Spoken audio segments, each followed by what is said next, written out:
Idiot. இப்பதான் எனக்கு மூச்சே வருது. எங்க உன்னை பார்க்க முடியாம போயிடுமோன்னு நினைச்சேன். டாக்டர் சாரி, நான் தான் தப்பாக கொடுத்துட்டேன் டைமிங். சரி விடு, நான் சொல்றத நல்லா கேட்டுக்கோ. ம். ஃபர்ஸ்ட் அங்க போனதும் உன்னோட பேஷண்ட்டை நல்லா கேர் பண்ணிக்கோ, பதட்டப்படாத. ம். எந்த முடிவு எடுத்தாலும் நீயா ஓனா யோசிச்சு முடிவெடு. ம். லாஸ்டா நீ போயிட்டு திரும்பி வந்ததும் என்ன மேரேஜ் பண்ணிக்கிறியா?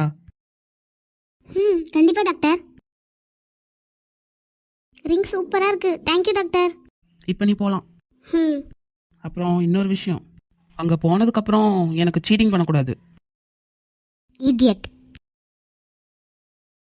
டாக்டர், என்ன? நான் வேணா இங்கேயே வந்துட்டுமா? இங்க பாரு, 1 வருஷம் தான், சீக்கிரம் முடிஞ்சிடும். போயிட்டு வந்துரு சரியா? நான் உனக்காக வெயிட் பண்றேன். ம்.